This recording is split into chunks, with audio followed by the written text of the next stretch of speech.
welcome to the Canarian International Meeting of Alcoholics Anonymous. My name is Mossy and I am an alcoholic. And I'm Mick and I am an alcoholic. Both serving as your secretary today.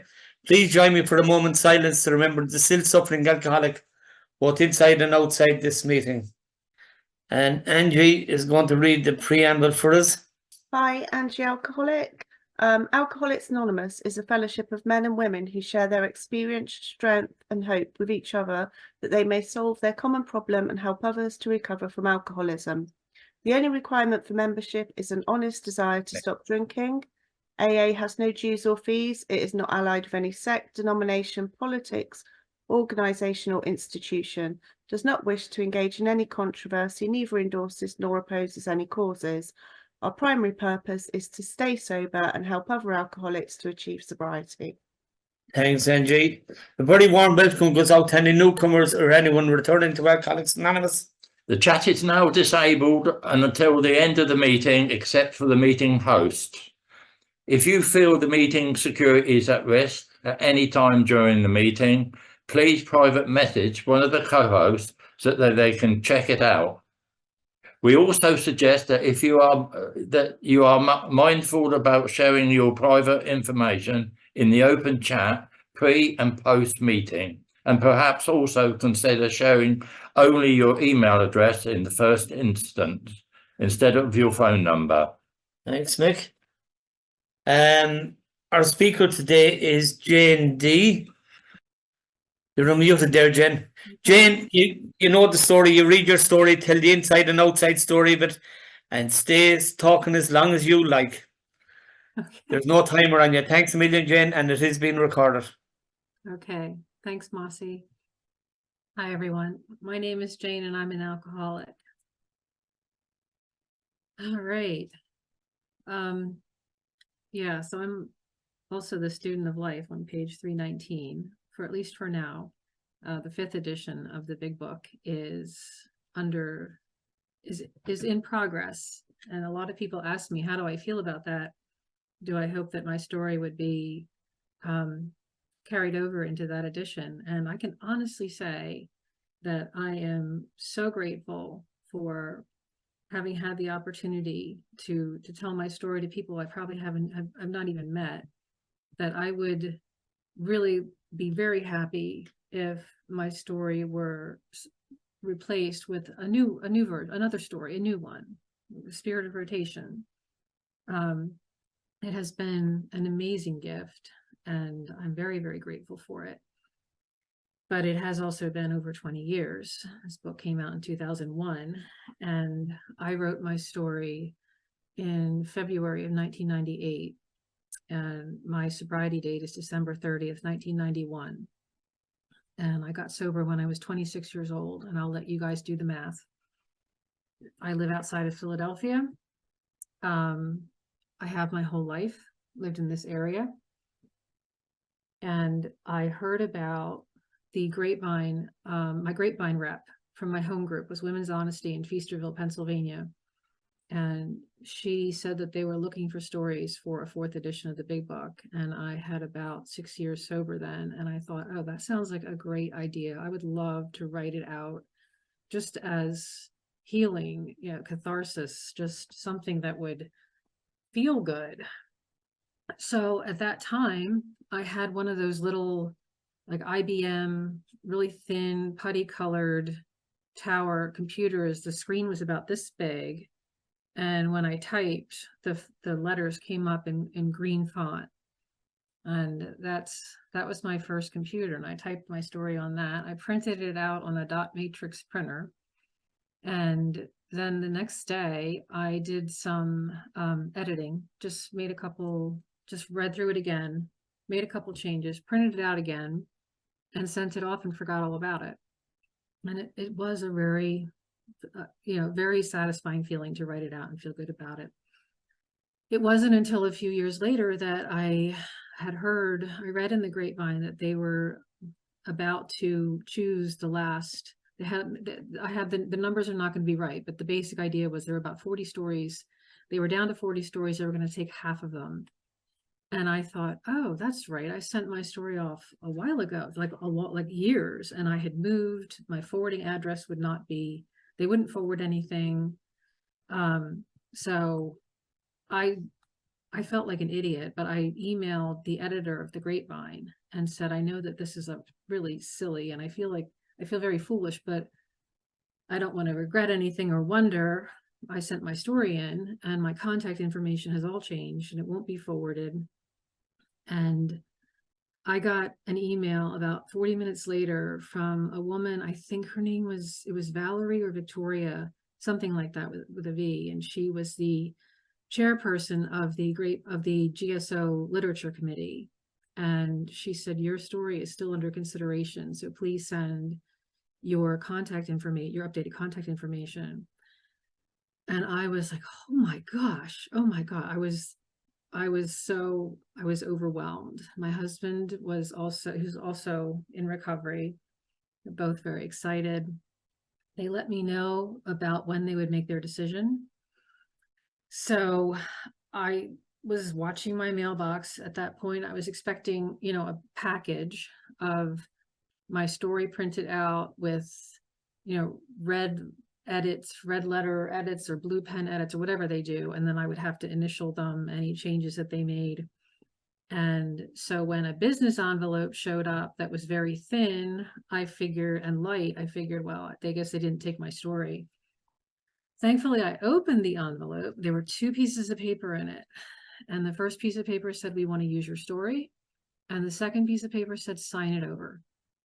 They did not care what I thought of any changes they made. Talk about keeping it simple.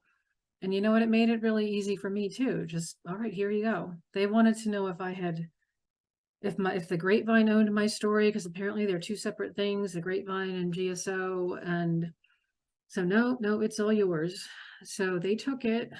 They did not make that many changes. They cut some sentences out for length, I guess.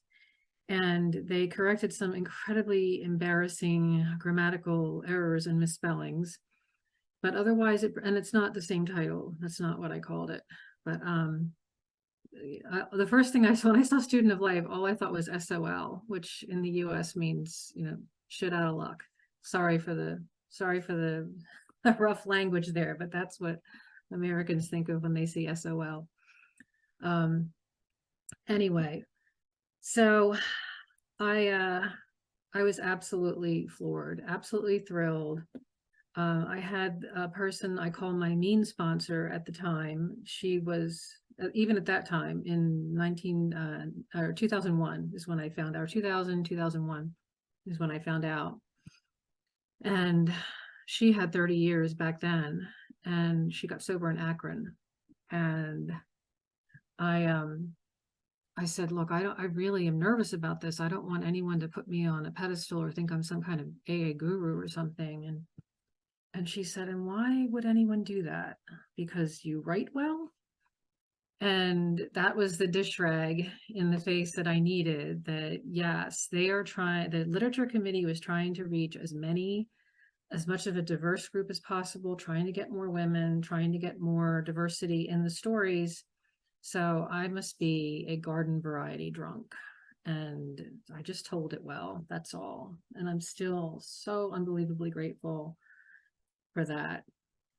So one of the things I say as far as grateful, yes, that other people can be helped. Someone in Utah, someone in France or wherever could be reading this and getting help from it.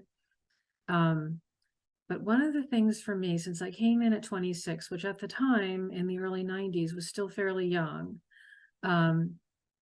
and so I still had a lot of that. Was it just a phase? Was I really that bad? I was young. I had a lot of drinking, but a lot of my friends drank like that. They stopped, but I ignored that piece of it. But I really, was I really that bad? And so if I really sat down and thought about it, if the literature committee of the General Service Office of Alcoholics Anonymous thinks that your story belongs in the big book, then guess what? you're a drunk. And that was so that I needed that. I've never had those thoughts since. I've never had that stinking thinking in that regard since then. And I am very grateful for that. Because my head can do a number on me, as I'm sure we're all familiar with. Anyway, so again, I wrote this in 1998, February of 1998. And so I will read through it again, and which is usually good because I want to make sure I get my facts straight. It's amazing what you forget after all these years. And I'll give little updates and embellishments on what actually happened. So I started drinking at age 18, rather a late bloomer by today's standards. But after I started, the disease of alcoholism hit me with a vengeance and made up for lost time. After I had been drinking for several years and seriously wondering if I did indeed have a problem with alcohol, I read one of the "Are You an Alcoholic?" quiz type checklists. Much relieved, I found that almost nothing applied to me. I had never lost a job, a spouse, children, or any material possessions through alcohol. The fact that my drinking hadn't allowed me to gain any of those things crossed my mind only after I came into AA. And that is 100% true. I really thought that I didn't do any of this. I didn't have any of those issues. But it never dawned on me that you don't have these things because you never gained them because you were drinking. I can't blame 1 ounce of my drinking on my upbringing. My parents were loving and supportive and had been married 35 years. My parents are still alive, and in December, they will be married 62 years. So I had a very stable upbringing. There was no household is normal, but dysfunction is too strong of a word for my household growing up. There were oddballs and things, but just oddities. That's the word I was looking for. But very stable household growing up. We were not wealthy, but money was not an issue. My parents both had good jobs, but again, we weren't wealthy. We just didn't have any financial issues. My dad was very careful with their money. Anyway, no one else in my family exhibits alcoholic drinking or alcoholic behavior. That is true. I have a younger sister, and if she drinks 2 wine coolers, she'll start singing. And if they still even make wine coolers, she drinks wine, but my parents don't have any alcohol in they live in senior living right now. They don't have any alcohol in their house. My dad would drink one dark beer after he would get home from work every day, and that was it. It would take him about a month to get through a case of dark beer, like Dos Equis or something. That's not the way I drank, and I didn't even like beer. Well, let's see. For some reason, despite the resources available to me growing up, I developed into an adult woman terrified of the world around me. I was extremely insecure, though I was careful to hide this fact. I was unable to handle and understand my emotions. I always felt as if everyone else knew what was going on and what they were supposed to be doing, and my life was the only one that was delivered without an instruction book. And I have felt that way ever since I was young. I would look at other people, like young meaning a child. I would look at other people and think, how do they know where to go, what room to go to, what form to fill out, how to open their locker, who to ask for this or that. Everyone seemed to know what they were doing, and I felt like a fraud in every way you can imagine, even as a kid. When I discovered alcohol, everything changed. I took my first real drink my first night at college. I attended what was to be the first of many, many fraternity parties. I didn't care for the beer, so I went to the vat of innocuous-looking punch. I was told it was laced with grain alcohol. I don't remember how many drinks I had, and my recollections of the actual events of the rest of the night are fuzzy. But I do remember this much. When I was drinking, I was okay. I understood. Everything made sense. I could dance, talk, and enjoy being in my own skin. It was as if I had been an unfinished jigsaw puzzle with one piece missing. As soon as I took a drink, that last piece instantly and effortlessly snapped into place.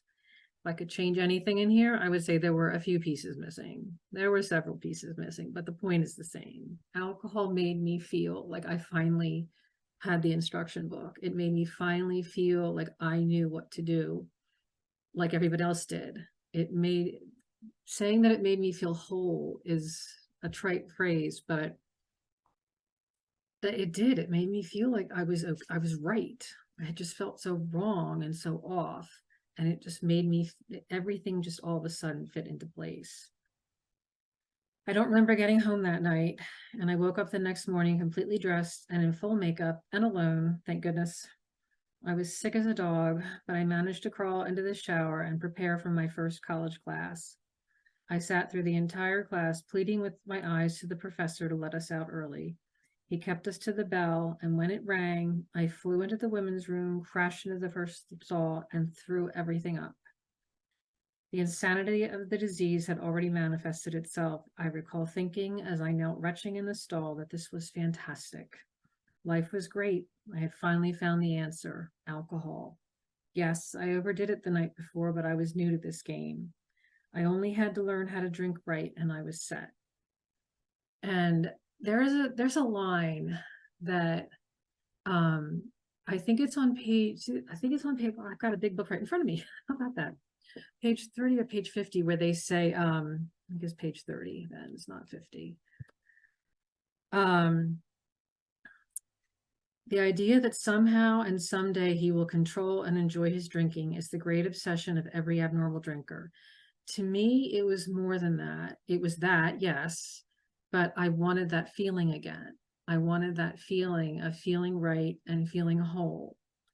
But the line that really gets it for me is the next one. The persistence of this illusion is astonishing. It is astonishing when I look back at how much I chased that feeling again, and never really got it back to the first level that I had at that first night drinking at that fraternity party. That when I remember that, it reminds me of how cunning, baffling, and powerful is not just, it's cunning, baffling, and powerful. When I first heard how it works, those are the words that stuck with me: cunning, baffling, and powerful. Like, oh, I get that. Yes, I get that. I attempted to drink right for the next 8 years. My progression was phenomenal. There's absolutely no period in my drinking career that can be described as social drinking, and that is true. I never just drank socially. I flew over the line, never looked back. I blacked out almost every time I put alcohol in my system, but decided I could live with that. It was a small price to pay for the power and confidence alcohol gave me. After drinking for less than 6 months, I was almost a daily drinker. I wound up on academic probation. I had always been on the honor roll in high school, my first semester sophomore year, and my response to that was to change my major. So here I want to hold up a bit. I believe you had Brian speak for you, the window of opportunity guy, and he says this so perfectly that I'm going to plagiarize, or at least I'm going to credit him, that what it's really important here is changing my major. I changed my major from a curriculum that I chose because I knew, even as a child, what I wanted to do when I grew up. I had this career path that I wanted to do. Everything I did, as far as volunteering, books that I read, were straight aligned with this path. And all it took was 1 year of college, like 7 months of drinking, before I realized that I couldn't do that curriculum with labs and science classes and all that and still drink. So I changed my major. And I don't think normal drinkers change their life decisions, like major life decisions, based on whether they can drink or not. And Brian, I'm going to try to say this by memory and not botch it. He says that normal people change their behavior to match their goals, whereas alcoholics change their goals to match their behavior. And that's exactly what I did. And it didn't even cross my mind at that time that I should be concerned about this. My life on campus revolved around parties, drinking, and men. I surrounded myself with people who drank as I did. Even though several people had already expressed their concern over my drinking, I rationalized that I was only doing what every other red-blooded college student did. Somehow I managed to graduate, but while most of my friends were securing good jobs and abruptly stopping their boozing, I seemed to be left behind on campus. I had resolved that I too would now settle down and drink properly, but to my frustration, I found I could not do so. I took a pitiful sales job that paid next to nothing, so I continued to live with my parents. At this point, I'm with my parents. I have no friends. I'm not involved in a relationship. All my high school friends are gone. My college friends aren't near where I live with my parents. I am simply living with my parents and doing this job. That's it. I kept this job for 2 years. It allowed me to drink with minimal interference. My pattern was to pick up a fifth of whiskey somewhere during my round of appointments and keep it under the car seat with me.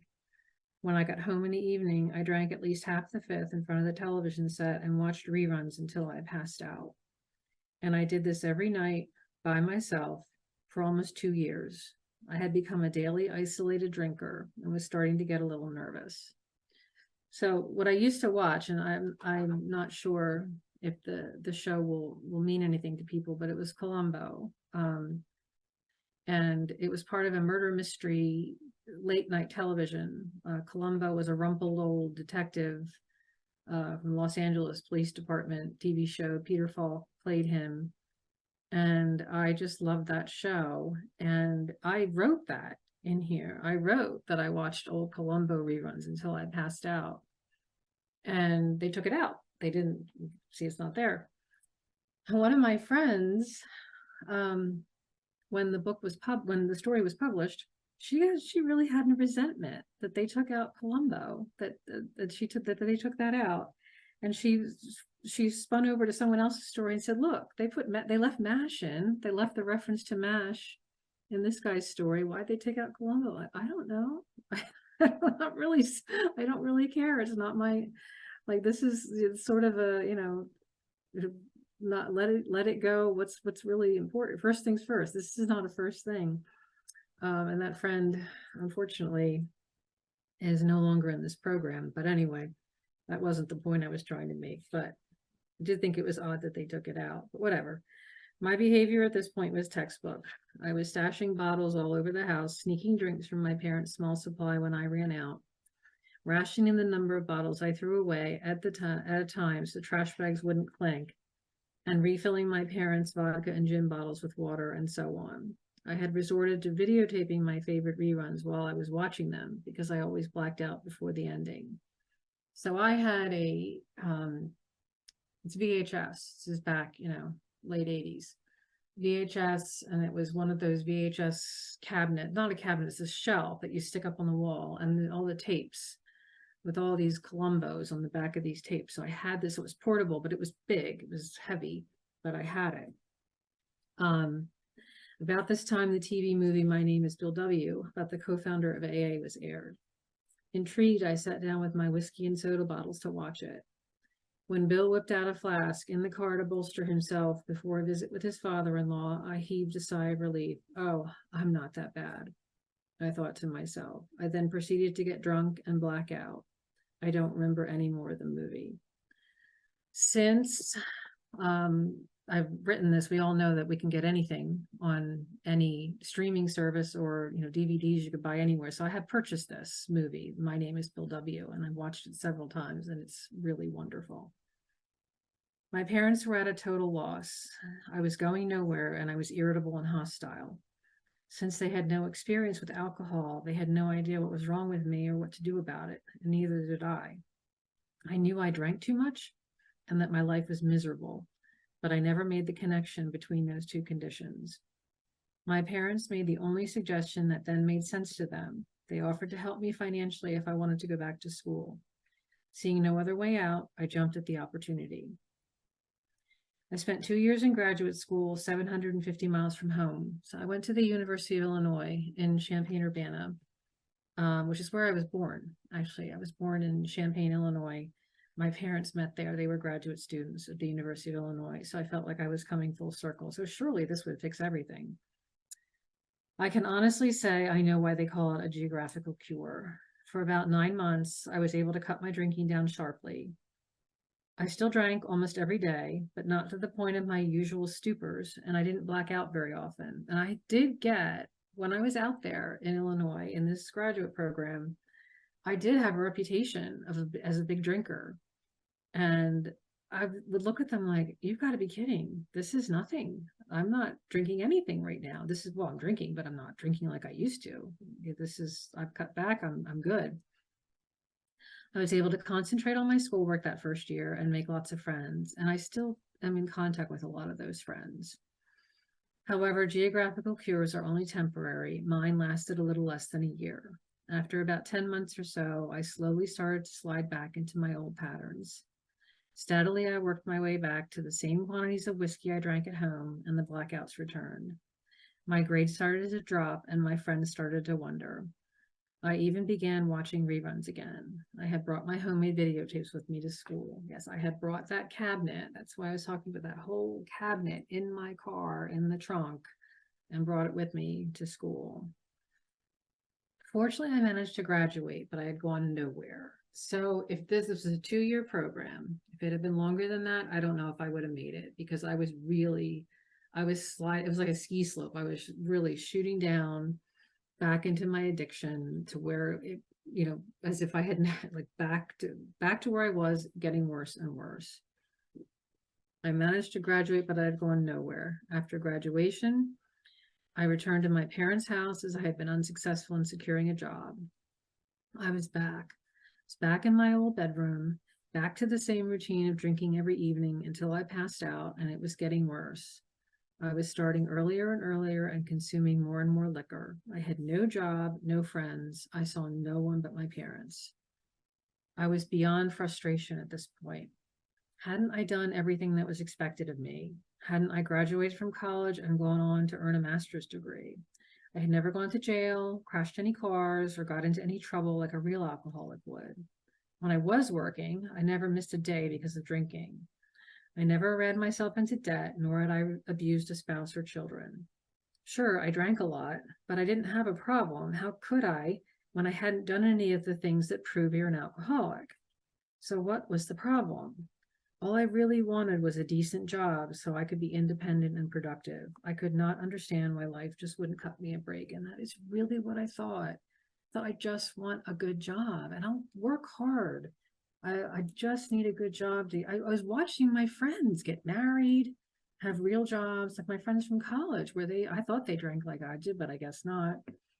They were having kids and they were living their lives. And I seemed to be completely crippled, stuck, unable to move, unable to do anything, and also completely unable to see that alcohol was what was the source of the issue, that alcohol was the problem.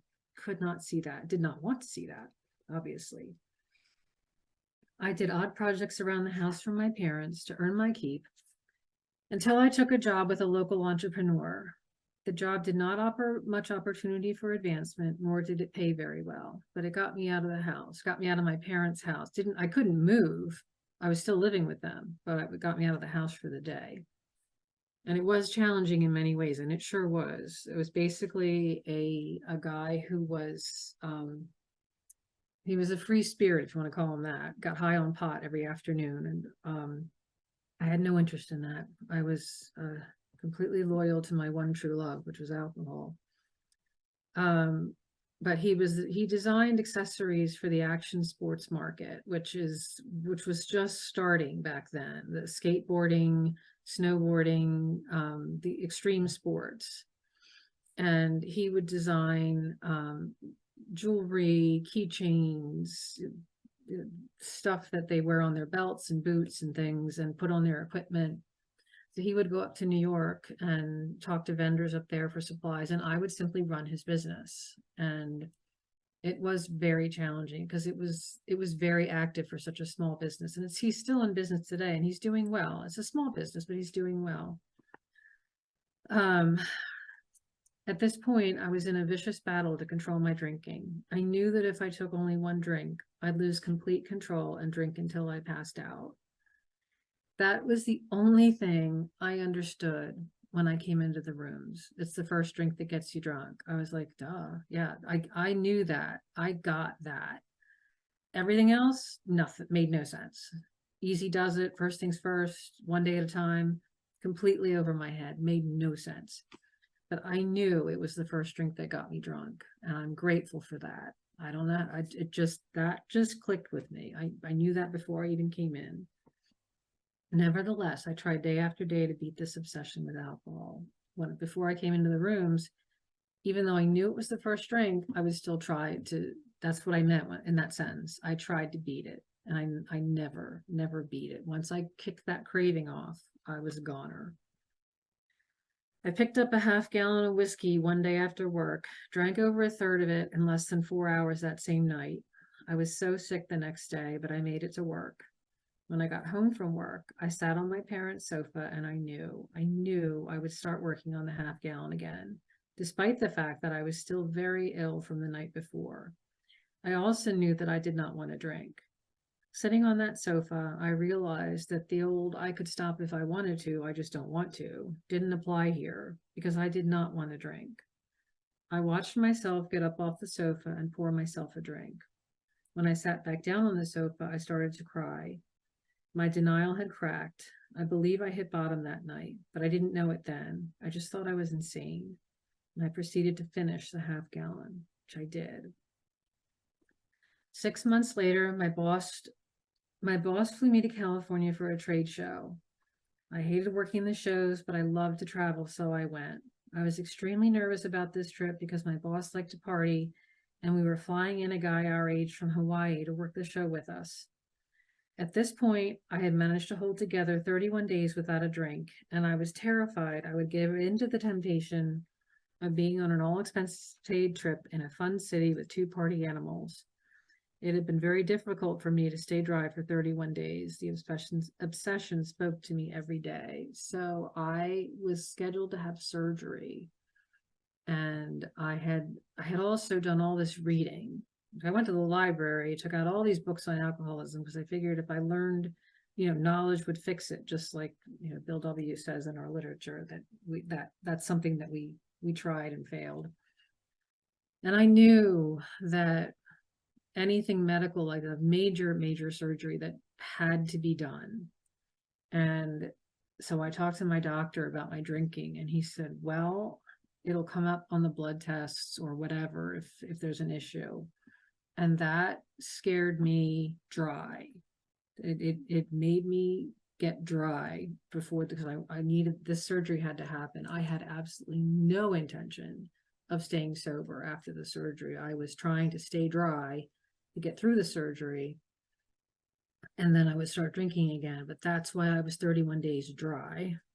When it's San Diego, California, which, if you're familiar with the geography at all, is right over the border from Tijuana, Mexico, which at the time was fine to go to. You had to be careful, but it was a lot of fun. Anyway, I arrived late on a Friday and managed not to drink that night. The next morning at the show, I was offered the gift that changed my life. Our Hawaiian sales rep seemed frustrated. I thought he was disappointed that he hadn't managed to write an order for a couple he had just finished working with. I went over to console him. He said no, his mood had nothing to do with the couple. Instead, he explained that just this week he had lost his girlfriend, dropped out of school, lost his apartment, and also lost his full-time job. He added, I'm an alcoholic. I've been sober for 1.5 years, except I just drank again this past week. I'm a mess about it. At that very instant, I heard one word in my head. The word was now, and I knew it meant say something now. To my amazement, I spoke the words, Mike, I think I'm one too. Mike's mood instantly changed. I recognized now it was hope. We started talking, and among other things, I told him I hadn't had a drink for about a month, but didn't go to AA. When he asked why I had avoided AA, I told him it was because I didn't think I had hit bottom. Somehow he didn't laugh, but said, you hit bottom when you stopped digging. He took me to my first 3 AA meetings. And right here, I want to say, so I don't forget, that Mike is still sober. Mike is still sober. He just celebrated 32 years in February. He has, he married his current wife soon after we met in San Diego. They have 2 daughters, one of them still in college, one of them has graduated. They have 2, they have their own business in Kauai, the island of Kauai in Hawaii. And he's doing really, really well. Right now, as we speak, he's on vacation in New Zealand with his wife. So we're Facebook friends. I saw him last year. We visited Hawaii, my family, and I saw him in 2017 when we visited Hawaii for the first time for me. And we're still in touch, and we still look at it like it's one of those quote unquote everyday miracles, because he's often said that if he hadn't had this relapse before he and I met, he probably wouldn't have said anything. He wouldn't to me, or he would have been fine. He wouldn't have been as distraught as he was, and our conversation would never have happened. So whether that means, you know, how, we don't know how things would have played out, but you know, not that I'm glad he relapsed so that I got sober, but given the way things work, this is how it worked out. It was the second meeting that clinched my resolve to pursue sobriety. There were about 35 people in attendance, but the space was small, so the meeting seemed very crowded. Being from out of town, I stood up and introduced myself when asked to by the chairperson. Later on in the meeting, the chairperson called on me to share. I got up and somehow walked over to the microphone and podium. I'd never been so nervous in my life, but the words came out naturally as I described the event that led up to the meeting that night. As I spoke, I looked around the room. More importantly, I looked at the faces of the people in the room, and I saw it. I saw the understanding, the empathy, the love. Today, I believe I saw my higher power for the first time in those faces. While still up at the podium, it hit me. This is what I have been looking for all my life. This was the answer right here in front of me. Indescribable relief came over me. I knew the fight was over. And that is exactly how it happened. And if I can still remember those faces, especially one woman, if she hasn't changed in 30 some years, I would recognize her if I passed her on the street. I just remember those expressions, and they just reached in and grabbed my heart and held on. And I knew that I had found what I had really been looking for and what I really needed. Later on that night, still reeling in the ecstasy of relief and hope, I remembered the afternoon in the bathroom stall at college after my first class when I was so certain I had found the answer in alcohol. I could clearly see now that had been a lie. That is the description that fits alcohol best for me. It is a lie, an evil, insidious lie. And I chased that lie for a long time, even when it was obvious that I was going nowhere and killing myself while doing it. At that AA meeting, when I looked out over all those faces, I finally saw the truth. When I returned home, I threw myself into AA. I did 90 meetings in 90 days, got a sponsor, joined a home group. I did everything that was suggested. I made coffee, took commitments, and got involved with service. I rode the roller coaster of early sobriety. Every second was worth it to get where I am today. It was very important for my recovery to study and work the steps. To this day, I still make at least 2-step meetings a week. I have a sponsor who guides me through the steps gently but firmly. With a sure-handedness, I hope I'm able to emulate with the 2 women I now sponsor. The promises have begun to materialize for me, and there's still so much work to do. So I still sponsor 2 women. They're not the same 2 women that I'm talking about in this story, but I still do have 2 sponsees. They're challenging. Sometimes I want, and they both have a lot of time. Sometimes I thought when my first few sponsees were very new, all over the place, their heads like pinball machines, just going a mile a minute constantly, calling me all the time. This is before cell phones and before calling me 2 a.m. They call me 2 a.m. because they knew I'd be home, all that kind of stuff. And I look back on it, I would get frustrated back then, but man, did it keep me sober. it got me a lot of 24 hours working, and I'm still in touch with one of them. She came in, she was 18 and she's still sober today. So she has 30 years of sobriety and she's 48 years old. She is a miracle. Anyway, and the step meetings, yes, I did do step meetings a lot. I love step meetings. My new area doesn't have as many step meetings. We have more meetings that change. They're like 1 week it's a big book meeting, 1 week it's a step meeting, 1 week it's a speaker, 1 week it's topic. So I do a lot of those. And I do a literature meeting that does step meetings pretty frequently. But for myself, I read the step book on my own to make sure I keep up with just keep it forefront in my mind, because in my experience, I can always find the answers I need in the steps. It is almost impossible to adequately describe how much the program has given me, even in these 6 short years. I have been financially supporting myself in my own apartment for 5 years, and I plan to buy a house next year. I've secured a good job with a promising future. My income has increased more than 150% since I got sober. I did buy a house the year after with my husband. Like I said, I would next year. And the job that I'm talking about here, I held for 29 years and I retired in February. So I was retirement eligible 3 years ago.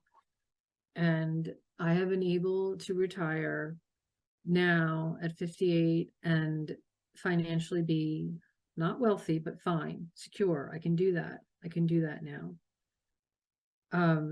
But it doesn't, sobriety is not a guarantee of those. That's not what I'm trying to say. I'm just saying that for me, that, I've been given those gifts.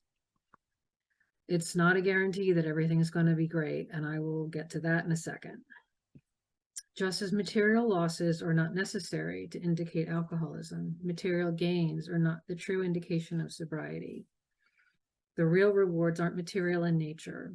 I have friends now because I know how to be a friend, and I know how to nurture and encourage valuable friendships. Instead of the prolonged one-night stands I used to call my boyfriends, there is a special man in my life I've been involved with for almost 5 years. And more importantly, I know who I am. I know my goals, dreams, values, and boundaries, and I know how to protect, nurture, and validate them.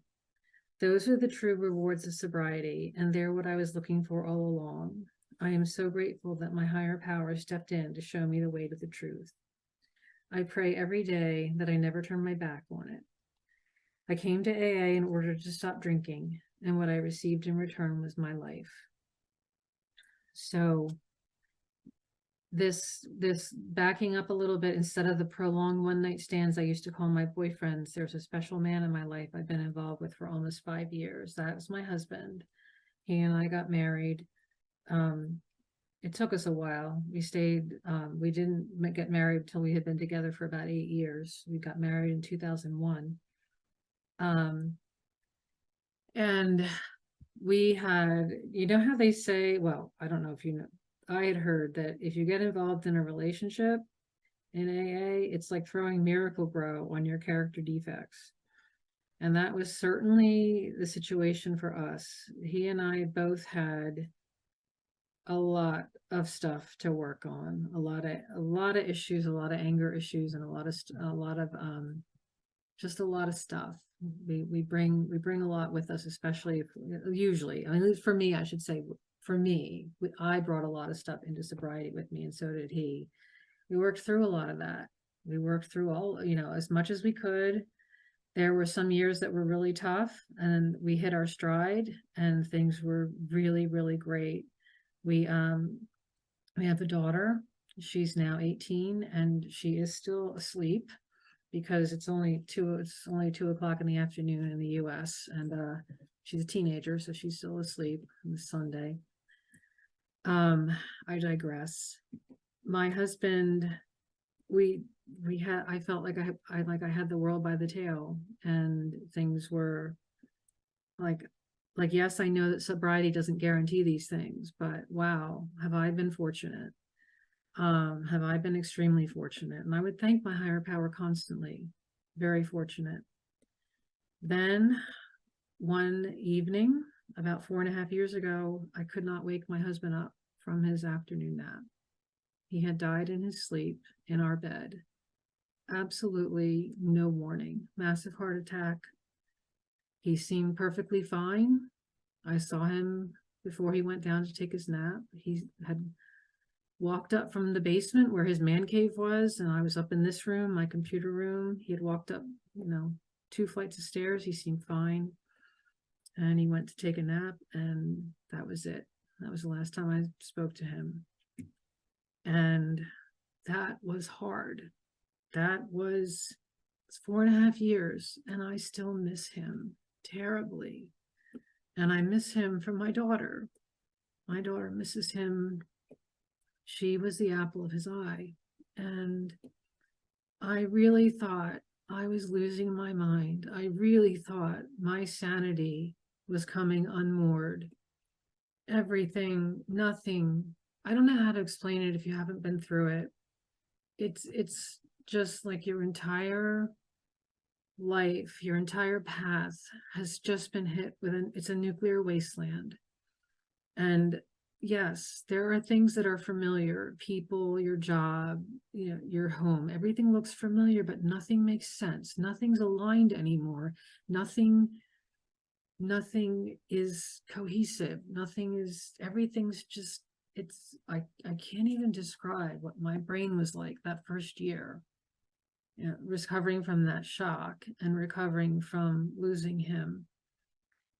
And there are people I know that have lost spouses in the rooms, and they would come to meetings and just sob or just talk about it. And I would still go to meetings, but I don't recommend this, but for me, I hunkered down and I isolated, and that was not good. But I didn't drink. And then COVID hit right about when I was beginning to emerge. My husband had died in November 2019.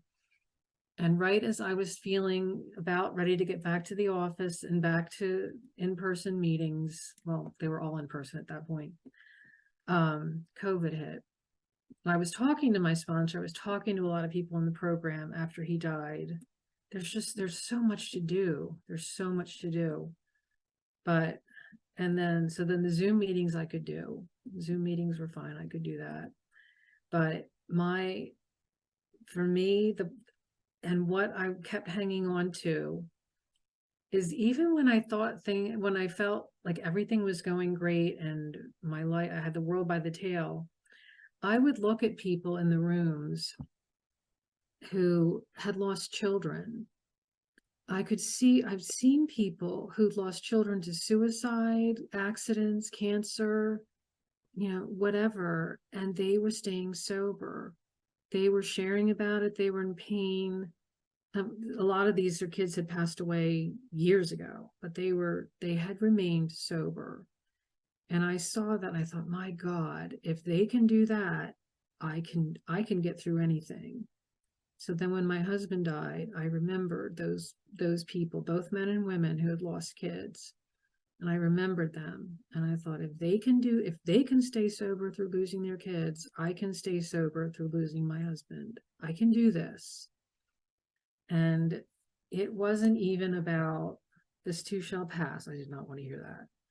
I did not want to hear that, that it was God's will. I did not want to hear that. At where my head was at that point, all I could hear in my head was, don't drink.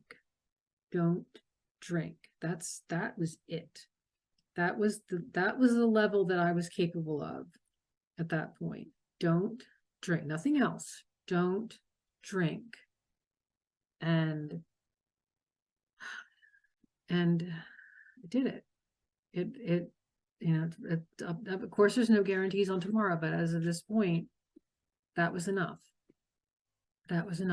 And of course now I'm back back at my meetings, back with my sponsees, and I'd never dropped people.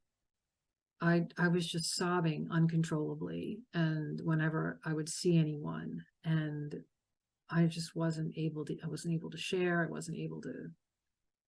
And so I was talking on the phone with people, and I was staying in contact in that regard, and I was reading a lot of literature. But as far as working a program, it was just don't drink. And that simple. And I've stayed sober through it. Everyone talks about the 5-year mark being the something special, but to me, it's just another day. If it's a day that I've laughed, and I have laughed, and I've had good experience. That's why we were in Hawaii last year. We were spreading my husband's ashes off the coast of Maui. And it's a tradition with his family. So it was not a great, fun reason to go there, but we made the best of it. He was sober when he died. He died 27 years sober. And I am just so grateful for this program, so grateful for everything, for my relationship with him. I wouldn't have my daughter, still have my daughter. She starts college in the fall. We're going on. Life does go on. I can hear that. I can hear that now. I didn't want to hear it then.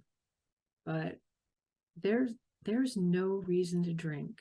There is never, ever any excuse or any reason to drink. Never, nothing, nada, nil. And if anything, this program, this fellowship, it saved my ass many times, but especially these past 4.5 years. And for that, I am eternally grateful. So I am always thrilled when I'm asked to speak, because I consider it an honor and a privilege to speak at an AA meeting. And I know it'll give me another 24 hours. I just hope it did the same for somebody else. So my head feels light and empty. So I feel that that's all I have. And I want to thank Masi for asking me to speak. And thank you all for being here. Thanks, Jane. That was absolutely amazing. I enjoyed it. I just love what sobriety has given me and given my family. And I thank you so much for coming and joining us today. Whatever about anybody else, you've inspired me. Thank you, Jane.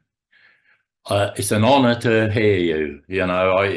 My name is Mick, and I am an alcoholic, and it is only by the grace of God and this fellowship that I'm sober today. I love you. I love everyone in this fellowship, because you've given me a gift of life. Thank you.